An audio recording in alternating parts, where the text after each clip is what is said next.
উপর চটলেন রাজ্যের ক্রীড়া প্রতিমন্ত্রী মনোজ তিওয়ারি। সত্যকে মিথ্যে খবর বানিয়ে আমাদের ইমেজ নষ্ট করছে মিডিয়া বলে দাবি করলেন তিনি। উল্লেখ্য, হাওড়ায় একটি ক্রিসমাস কার্নিভালের অনুষ্ঠানে এসে বিতর্কে জড়িয়েছিলেন মনোজ তিওয়ারি। তিনি হাওড়া পুরসভার প্রশাসনিক বোর্ডের চেয়ারম্যানকে হাত ধরে ধাক্কা মেরেছিলেন। এই ভিডিও ভাইরাল হতেই সমস্যায় পড়েন রাজ্যের ক্রীড়া প্রতিমন্ত্রী মনোজ তিওয়ারি। তিনি পরে অবশ্য সেই অভিযোগ উড়িয়ে দেন, জানান অনিচ্ছাকৃতভাবে পায়ে লেগে সমস্যা তৈরি হয়েছিল। যদিও তারপরেও বিতর্ক কমেনি। একাধিক সংবাদ মাধ্যম সেই খবর সম্প্রচার করায় বেজায় ক্ষুব্ধ হন মনোজবাবু। তিনি হাওড়ার দাসনগরে ইংরেজি নববর্ষের প্রথম দিন একটি অনুষ্ঠানে আসেন। সেখানেই সাংবাদিকদের বিরুদ্ধে ক্ষোভ উগরে দেন। বলেন, সব সাংবাদিক না হলেও কিছু সাংবাদিক পয়সার বিনিময়ে মিথ্যে সংবাদ পরিবেশন করে। সময় এসেছে তাদের বিরুদ্ধে ব্যবস্থা নেওয়ার। তিনি এদিন অভিযোগ করেন, এই শ্রেণীর সাংবাদিকরা বিভিন্নভাবে তাকে ছোট করার চেষ্টা করছে।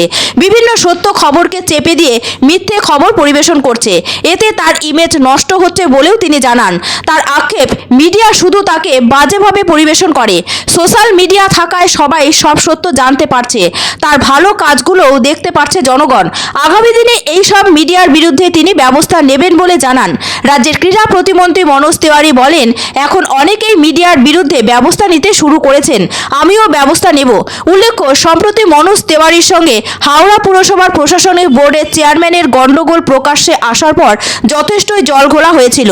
পরে মন্ত্রী অরূপ বিশ্বাসের সঙ্গে বৈঠক হয় বিতর্কে জড়ানো এই দুই তৃণমূল নেতার। বৈঠক শেষে দুজনেই জানান কোনো সমস্যা নেই তাদের মধ্যে। তারপরও খবর সম্প্রচার হয়। যথেষ্টই ক্ষুব্ধ হন মনোজবাবু। তিনি মিডিয়ার ওপর ক্ষোভ প্রকাশ করেন। কি সত্যতা অনেক কিছু রয়েছে, কেন যেই ইনসিডেন্টগুলো আপনারা ইকো পার্ক নিয়ে যে কার্নিভালটা নিয়ে হয়েছে, সেটা তো আমরা খবর কাগজের মাধ্যমে আর টিভি স্ক্রিনে দেখতেই পেলাম বলেই তো বলছি।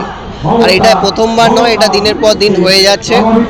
আর এইটার পুরো ব্যবস্থা যারা জেনে বুঝে নেগেটিভ নিউজ করে তাদেরকে ওপরওয়ালা নিশ্চয়ই ঠিক সময় পুরো হিসাব আর কিতাব পুরো দেবে, এটা আমি বিশ্বাস করি। কেন অনেক শীঘ্রই যেভাবে কেউ মানুষ কারোর পেছনে জোর করে লেগে থাকে, এটা মনে করবেন না, বা যারা করার চেষ্টা করে আর যার বিরুদ্ধে করে সে কিন্তু চুপচাপ বসে থাকবে, শুধু নেগেটিভ করে যাবে জেনে বুঝে।